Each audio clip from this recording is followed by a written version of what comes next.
Hello বন্ধুরা, welcome to my channel. আরও একটি নতুন ভিডিওতে আপনাদেরকে স্বাগত জানাই।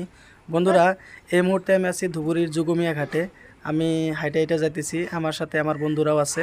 তো ধুবুরীতে একটি বিশেষ কারণে আমরা আসছিলাম। আসার পরে আমরা দুপুরে লাঞ্চ করার পরে একটু সময় পাই, তো ভাবলাম যে এই সময়টা আমরা একটু এই যুগমিয়া ঘাটে ঘুরে আসি।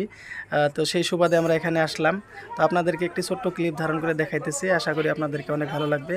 বন্ধুরা, দেখতে পাইতেছেন এখানে এই যে নাওগুলি, সাথে ইনল্যান্ড ওয়াটারওয়েজ গভর্নমেন্ট ফেরি সার্ভিসও আছে। এই নাওগুলি সাধারণত যাত্রীসহ মালামাল পারাপার করার জন্য ব্যবহার করা হয়ে থাকে। এই এক একটা নাও অনেক বড়, ক্যামেরায় হয়তো বোঝা যাইতেছে কিনা আমি জানি না। তো অনেক বড় বড় নাও, এখানে আমার বন্ধুরাও আছে। তো সবাই মিলে আমরা ভাবলাম যে একটু ঘুরে আসি, তো সেই জন্য এখানে আসলাম।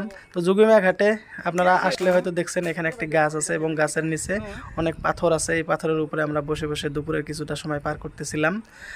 খুবই সুন্দর লাগতেছিল, এখানে অনেক হাওয়া ছিল এবং সাথে ছায়াও ছিল।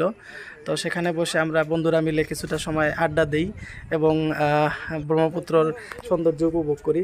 দেখতে পাইতেছেন ব্রহ্মপুত্রর পানির পরিমাণ বর্তমান ভালোই আছে, যদিও 2-3 দিন যাবৎ বৃষ্টি নাই। বৃষ্টি না থাকার কারণে পানির উচ্চতাটা কিছুটা হলে কম আছে, তারপরেও অনেক অনেক পানি আছে। তো এদিকে বিভিন্ন নৌকাগুলি যাত্রী সহ মালামাল নিয়ে এদিক ওদিক ছুটে চলেছে। তো এই ছিল একটা ছোট্ট ভিডিও। দেখা হবে পরবর্তী কোনো একটি ভিডিওতে। ততক্ষণ পর্যন্ত সবাই ভালো থাকেন, সুস্থ থাকেন, আর আমার এই পেজটি ফলো শেয়ার দিয়ে সঙ্গে থাকেন। ধন্যবাদ সবাইকে।